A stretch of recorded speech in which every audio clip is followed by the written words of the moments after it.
सो hello दोस्तों, welcome back to our channel. Jharkhand polytechnic entrance exam 2024 के लिए नया बैच शुरू हो चुका है। आप लोग के इस वीडियो में फिजिक्स और केमिस्ट्री के इंपॉर्टेंट 25 क्वेश्चन कराएंगे। सारे क्वेश्चन आप लोग के प्रीवियस ईयर में आए हुए क्वेश्चन है। पहले इजी क्वेश्चन को कराएंगे, उसके बाद धीरे धीरे आप लोग का लेवल बढ़ेगा, क्वेश्चन भी बढ़ेगा और क्वेश्चन का लेवल भी बढ़ेगा। लैंग्वेज आप लोग का हिंदी और इंग्लिश में है तो कोई प्रॉब्लम होने वाला नहीं है। सारे क्वेश्चन को आप लोग देखिएगा। टारगेट कम से कम 20+ का है और ये आज का पहला प्रैक्टिस है। डेली शाम 7 बजे आप लोग का नया नया प्रैक्टिस सेट आते रहेगा, तो आप लोग डेली लगाते रहिएगा। आज का पहला प्रैक्टिस सेट है, तो आप लोग आसान क्वेश्चन को पहले देखिए, उसके बाद धीरे धीरे आप लोग का क्वेश्चन को लेवल बढ़ाएंगे। समझ गए? तो आप पहला क्वेश्चन देखिए क्या है आप लोग का। चलिए पहला क्वेश्चन देखिए क्या है। सारा क्वेश्चन आप लोग का प्रीवियस ईयर में आए हुए क्वेश्चन को पहले करा रहे हैं। पहला क्वेश्चन है, लेंस बनाने के लिए निम्नलिखित में से किसका उपयोग नहीं किया जा सकता है। अब ये कोई क्वेश्चन है, देखिए कितना आसान क्वेश्चन है। Which one of the following materials can not be use to make a lens. कौन सा इसमें चीज़ है जिसको लेंस बनाने के लिए यूज़ नहीं किया जाता है। सभी कोई को पता होगा, जो नहीं पढ़ेंगे उनको भी पता होगा कि लेंस बनाने में हम क्या क्या यूज़ कर सकते हैं, क्या नहीं यूज़ किया जा सकता है।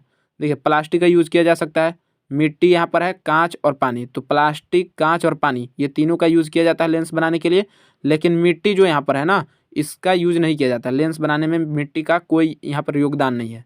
राइट आंसर इसका क्या हो जाएगा?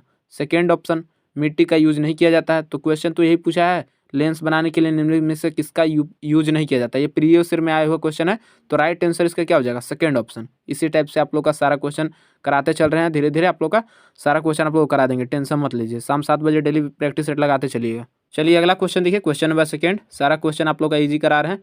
10th लेवल का सारा क्वेश्चन है, जो कैसे भी करके 10th पास है उनको पता होगा इसका आंसर क्या होगा। सौर भट्टी में प्रयुक्त दर्पण का प्रकार कौन सा होता है? Name the type of mirror used in solar furnace. अब सोलर फर्नेस में किस प्रकार का दर्पण का, किस प्रकार का मिरर का यूज किया जाता है?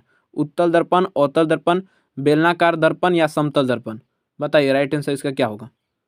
सारा क्वेश्चन को आप लोग करते चलिएगा और इसमें आप लोग ध्यान दीजिएगा, जब आप लोग एग्जाम दीजिएगा ना, तो वहाँ पर देखिए 0.25 का निगेटिव मार्किंग है। तो इस प्रैक्टिस सेट में भी आप लोग का रहने वाला है, तो सारा काउंट करते चलिएगा।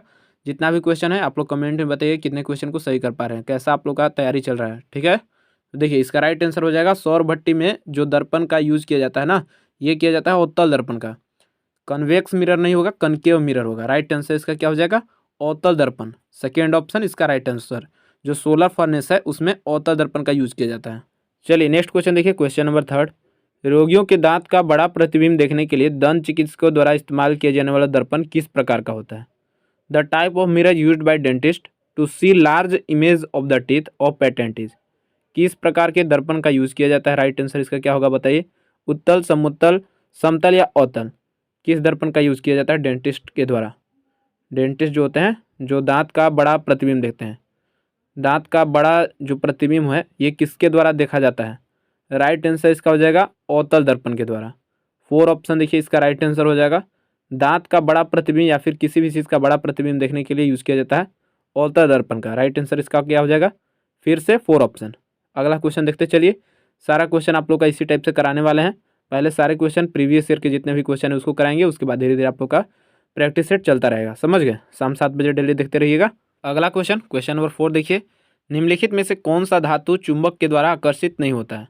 विच of the following metals is not attracted by a magnet. कौन सा इसमें धातु है जो कि चुंबक से आकर्षित नहीं होता है?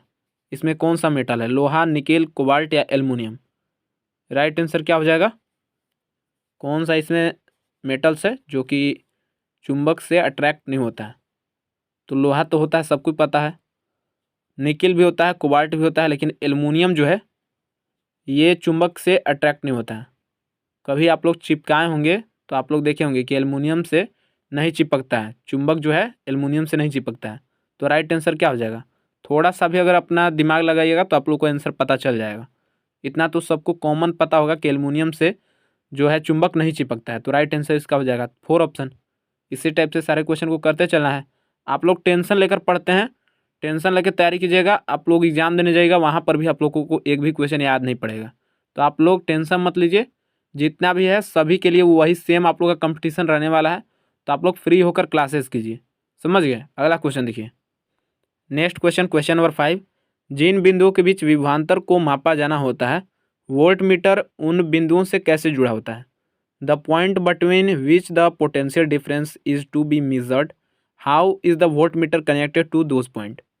एक ही चुंबकीय क्षेत्र के साथ समांतर क्रम में सकेंद्रीय वृत्तों में एक दूसरे के लंबवत किस टाइप से जुड़ा होता है। एक चीज़ और, हिंदी मीडियम से जो कैंडिडेट है उनको थोड़ा सा प्रॉब्लम हो सकता है, क्योंकि एग्ज़ाम देने जाइएगा ना तो वहाँ पर आप लोग के क्वेश्चन को इस टाइप से आप लोग का लैंग्वेज यूज़ किया जाता है कि थोड़ा सा आप लोग का कन्फ्यूजन हो जाता है। क्वेश्चन देखते ही आप लोग का कन्फ्यूजन होने लगता है, तो आप लोग थोड़ा सा इंग्लिश भी देख लीजिएगा। अगर हल्का फुल्का भी इंग्लिश आप लोग को पता होगा तो आप लोग का यहीं पे आंसर सारा आप लोग का पता चल जाएगा। अब इसका राइट आंसर क्या हो जाएगा, देखिए जो वोल्ट मीटर होता है ये हमेशा समांतर क्रम में जुड़ा होता है, पैरेलल में जुड़ा होता है, तो राइट आंसर इसका हो जाएगा सेकेंड ऑप्शन। समझ गए। तो आप लोग सारे क्वेश्चन को याद करते चलिएगा, चाहे तो आप लोग कहीं नोट कर लीजिए या वीडियो को सेव करके रख लीजिए। क्वेश्चन को बार बार देखिए और सारे क्वेश्चन को याद करते चलिए, भूलना नहीं है एक भी क्वेश्चन को, सारे क्वेश्चन आप लोग का इंपॉर्टेंट है। अगला क्वेश्चन देखिए, क्वेश्चन नंबर 6, किसी तार की लंबाई को दोगुना करने पर उसके प्रतिरोध पर क्या प्रभाव पड़ता है। कोई तार है उसको दोगुना कर दिया जाता है, तो बताइए कि उसके प्रतिरोध पर क्या असर पड़ेगा। What effect does doubling the length of a wire have on its resistance. इसका रेजिस्टेंस क्या हो जाएगा, दोगुना हो जाएगा, आधा हो जाएगा, शून्य हो जाएगा, या फिर उपरोक्त में से कोई नहीं, नॉन ऑफ दिस। कोई तार को जब हम दोगुना कर देते हैं तो उसका जो रेजिस्टेंस होता है, प्रतिरोध, ये भी दो गुना हो जाता है। राइट आंसर क्या हो जाएगा, फर्स्ट ऑप्शन। अगला क्वेश्चन देखिए, क्वेश्चन नंबर 7 क्या है, लघु पतन के समय परिपथ में विद्युत धारा का मान क्या होता है। लघु पतन क्या होता है, यहाँ पर देखिए, value of the electric current in the circuit at the time of short circuits. लघु पतन यानी कि शॉर्ट सर्किट के समय जो परिपथ होता है सर्किट, उसमें विद्युत धारा आई जो होता है, विद्युत धारा इलेक्ट्रिक करंट, इसका मान क्या हो जाएगा। बहुत अधिक बढ़ जाएगा, बहुत कम हो जाएगा, परिवर्तित नहीं होता है, नो चेंज, या फिर निरंतर परिवर्तित होता रहता है। राइट आंसर क्या हो जाएगा, जब कहीं पे भी सर्किट में शॉर्ट सर्किट होता है तो इस समय जो विद्युत धारा होता है ना, इलेक्ट्रिक करंट, ये बहुत ज़्यादा बढ़ जाता है। इसी कारण से वहाँ पर अगर कोई वायर है तो वो भी टूट जाता है, आप लोगों को पता होगा। तो राइट आंसर क्या हो जाएगा, बहुत अधिक बढ़ जाता है, फर्स्ट ऑप्शन राइट आंसर। अगला क्वेश्चन देखिए, क्वेश्चन नंबर 8, फ्यूज निम्नलिखित में से किसके द्वारा विद्युत परिपथ की सुरक्षा करता है। By which of the following does a fuse protect an electric circuit. Overloading, ऊर्जा के एक रूप से दूसरे रूप में बदलकर, करंट स्पोर्ट, या फिर करंट अपटेक। ऑप्शन थोड़ा सा आप लोग का अलग अलग टाइप के दिया गया है, तो आप लोग का एग्जाम में भी इसी टाइप से ऑप्शन भी देता है। तो आप लोग का राइट आंसर इसका क्या हो जाएगा, फ्यूज़ जो यूज़ करते हैं घर में, फ्यूज़ का यूज़ जो कि किया जाता है ओवरलोडिंग में, जो सर्किट में ओवरलोडिंग करंट आता है, हाई करंट, उससे बचाता है ये फ्यूज़, घर में यूज़ किया जाता है, आप लोग को पता होगा। राइट आंसर क्या हो जाएगा, फर्स्ट ऑप्शन। राइट आंसर इसका क्या हो जाएगा, ओवरलोडिंग। अगला क्वेश्चन देखिए, क्वेश्चन नंबर 9, एक समतल दर्पण की फोकस लंबाई होती है, the focal length of a plane mirror is, शून्य होती है, अनंत, बहुत कम, या फिर अनियत। राइट आंसर क्या हो जाएगा, जो समतल दर्पण की फोकस लंबाई होती है ये अनंत होती है। ये कई बार क्वेश्चन, रिपीटेड क्वेश्चन आप लोगों को करा रहे हैं, ये कई बार क्वेश्चन आया हुआ है, याद रखिएगा। जो समतल दर्पण की फोकस लंबाई होती है ये अनंत होती है, इन्फिनिटी होती है। तो राइट आंसर इसका हो जाएगा सेकेंड ऑप्शन। अगला क्वेश्चन देखिए, नेक्स्ट क्वेश्चन, क्वेश्चन नंबर 10, समतल दर्पण द्वारा निर्मित प्रतिबिंब सदैव होता है, the image form by a plane mirror is always. कैसा होता है, आभासी और सीधा, वास्तविक और उल्टा, वास्तविक और सीधा, या फिर आभासी और उल्टा। समतल दर्पण के द्वारा प्रतिबिंब कैसा बनता है बताइए। ध्यान दीजिएगा, ये चैनल केवल पॉलिटेक्निक्स के लिए नहीं है, बल्कि इस चैनल पर आप लोग को सारे गवर्नमेंट जॉब्स के अपडेट भी दिए जाते हैं और हर साल पॉलिटेक्निक का भी तैयारी कराया जाता है। पूरे सेमेस्टर तक आप लोग का ये चैनल साथ है आपके साथ। तो राइट आंसर देखिए, इसका समतल दर्पण के द्वारा जो बना प्रतिबिंब होता है ये आभासी होता है और सीधा होता है। राइट आंसर क्या हो जाएगा इसका, फर्स्ट ऑप्शन, आभासी और सीधा। अगला क्वेश्चन देखिए, क्वेश्चन नंबर 11, निम्नलिखित में से किसका अपवर्तनांक अधिक है। Which of the following has highest refractive index. मणिक, हीरा, बर्फ और कार्बन। ये भी आप लोग को कई बार कराए हैं, इसका आप लोग का एक टेबल होता है, अगले वीडियो में आप लोग को दिखा देंगे, और उसी टेबल को आप लोग को याद करना होता है। सबसे ज़्यादा अपवर्तनांक जो है, हायर रिफ्रैक्टिव इंडेक्स, ये सबसे ज़्यादा किसका होता है। राइट आंसर इसका क्या हो जाएगा, शायद आप लोग को पता होगा, हीरा का सबसे ज़्यादा होता है। तो राइट आंसर इसका हो जाएगा सेकेंड ऑप्शन, इसी टाइप से आप लोग को दूसरा ऑप्शन भी दे देता है, लेकिन आप लोग को ज़्यादा यहाँ पर यही क्वेश्चन आप लोग को देता है सबसे ज़्यादा किसका होता है। तो यहाँ पर आप लोग को इसी टाइप से 4 ऑप्शन दिए रहेंगे और हीरा रहेगा। हीरा आप लोग का जो डायमंड है इसका राइट आंसर हो जाएगा। समझ गए। क्वेश्चन नंबर 12 देखिए, तारों का टिमटिमाना मुख्य रूप से किस परिघटना के कारण होता है। बहुत सारे कैंडिडेट जो जल्दबाजी करते हैं, हड़बड़ी में आगे आंसर देख लेते हैं या फिर दूसरा क्वेश्चन देखने लगते हैं जिनको पता होता है, तो ये गलती आप लोग मत कीजिएगा। अगर टाइम नहीं है तो आराम से जब आप लोग को टाइम मिले वीडियो को सेव कर लीजिए, रात को देखिए आराम से जब आप लोग को टाइम मिलता है, नॉर्मल पर होकर आराम से देखिए, बैठकर सोकर जैसे देखना है आराम से देखिए। राइट आंसर हो जाएगा तारों का जो टिमटिमाना है ये अपवर्तन के कारण होता है। पहला ऑप्शन देखिए इसका राइट आंसर हो जाएगा।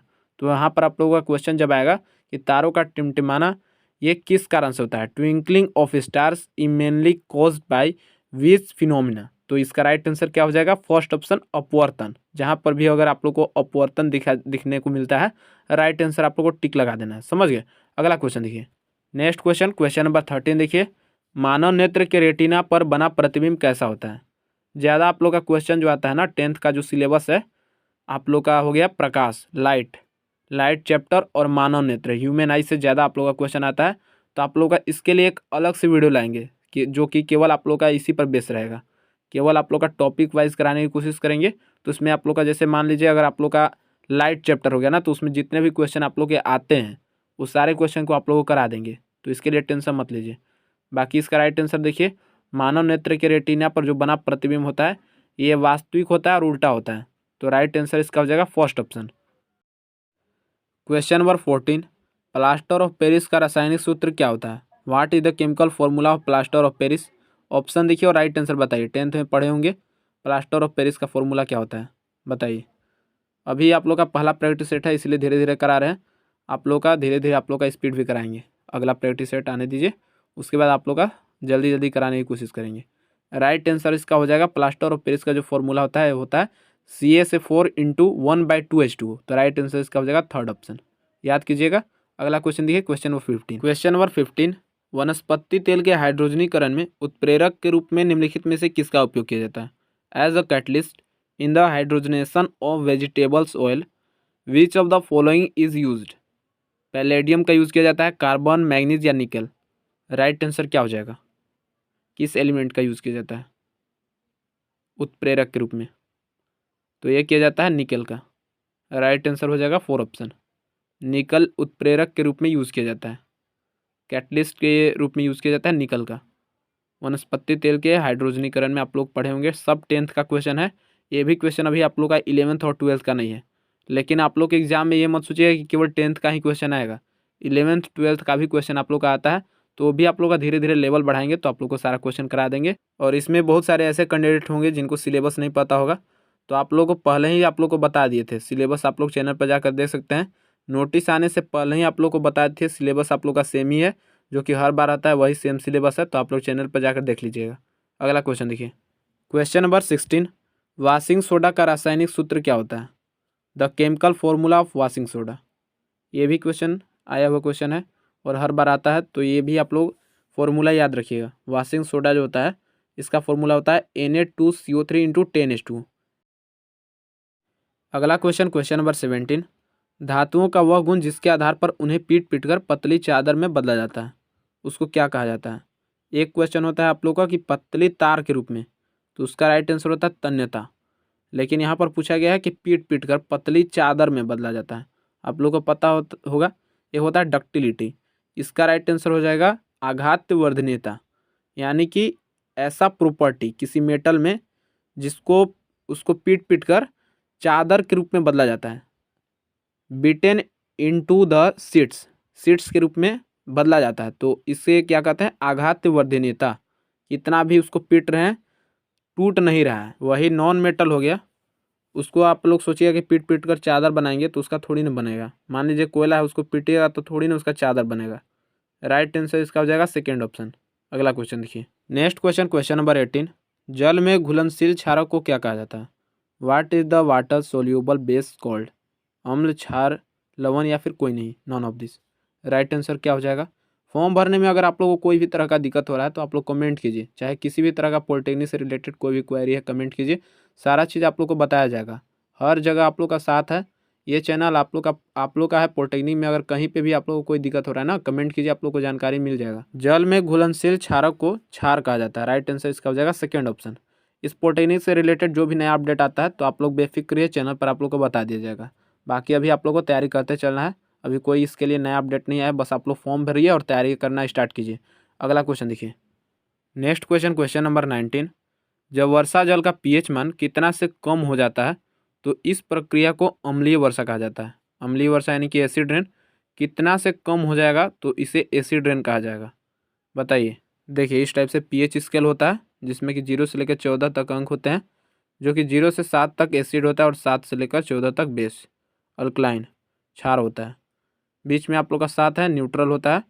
तो अगर जो पीएच मान है ये अगर 5 से नीचे हो जाता है तो इसे एसिड रेन कहा जाता है, यानी कि समझ रहे हैं एसिड हो जाएगा। तो इसका राइट आंसर क्या हो जाएगा, फर्स्ट ऑप्शन 5। जब 5 से कम हो जाएगा तो इसे अम्लीय वर्षा यानी कि एसिड रेन के नाम से जाना जाता है। Question number 20।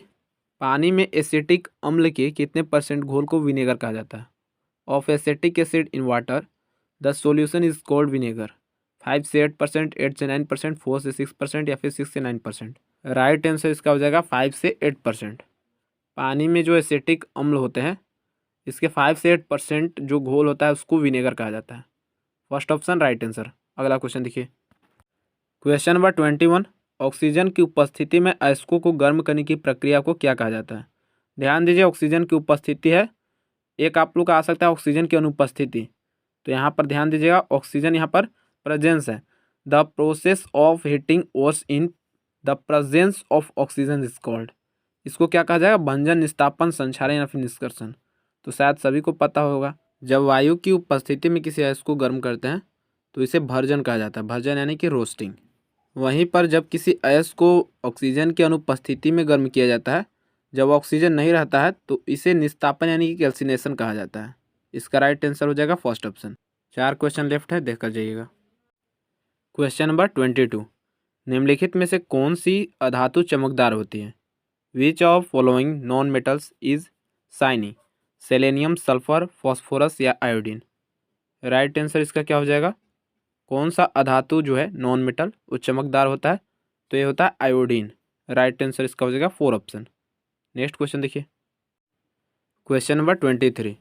निम्नलिखित में से कौन सी सबसे अधिक लचीली धातु है। Which of the following is the most ductile metal. सोना, चांदी, लौह या कांस्य। राइट आंसर इसका हो जाएगा गोल्ड। गोल्ड जो धातु है ये सबसे ज़्यादा लचीला होता है।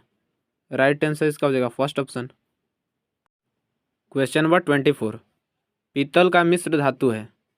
Brass is an alloy of. बताइए कि पीतल किसका मिश्र धातु होता है। निकल और टिन का, निकल और तांबा, जस्ता और तांबा या फिर तांबा और टिन। किसका मिश्र धातु होता है पीतल। राइट आंसर इसका हो जाएगा, ये होता है जस्ता और तांबा का। थर्ड ऑप्शन देखिए, याद कर लीजिएगा, ये बहुत बार आया हुआ क्वेश्चन है, याद कर लीजिएगा। जस्ता और तांबा का जो मिश्र धातु होता है अलॉय होता है, यही पीतल होता है। ये भी ऐसा भी क्वेश्चन आप लोग का दे सकता है कि जस्ता और तांबा का मिश्र धातु कौन सा है, तो उसमें अगर आप लोग का पीतल ऑप्शन है तो इसका राइट आंसर हो जाएगा। थर्ड ऑप्शन इसका right answer. Last question, question number 25 देखिए, ये आज का वीडियो का लास्ट क्वेश्चन है। Question number 25। सिनेबार किस धातु का अयस्क है। Cinnabar is the ore of which metals. Aluminium, पारा, सोना या चांदी। सिनेबार जो धातु का अयस्क होता है ये किस चीज़ का होता है, तो ये होता है पारा। पारा यानी कि मरकरी, Hg। राइट आंसर इसका हो जाएगा सेकेंड ऑप्शन। तो आज की इस वीडियो में आप लोग का करा है झारखंड पॉलिटेक्निक एंट्रेंस एग्जाम 2024 के लिए फिजिक्स और केमिस्ट्री का इंपॉर्टेंट 25 क्वेश्चन। सारे क्वेश्चन आप लोग के इंग्लिश और हिंदी में थे। आप लोग बताइएगा आप लोगों को क्वेश्चन कैसा लगा। आज का ये पहला प्रैक्टिस सेट था। डेली शाम 7 बजे आप लोग का नया नया प्रैक्टिस सेट आते रहेगा, तो चैनल से जुड़ जाइएगा। और आप लोग बताइएगा कमेंट में कितने क्वेश्चन को सही कर पाए। टारगेट आप लोग 20+ का है। बाकी जितना भी होंगे आप लोग कमेंट में बताइएगा, ताकि हमको भी पता चले आप लोग का तैयारी किस टाइप से है। बाकी अभी के लिए बस इतना ही। आपके मन में कोई भी प्रश्न होगा कमेंट के जरिए पूछिएगा। मिलते हैं अगली वीडियो में, धन्यवाद।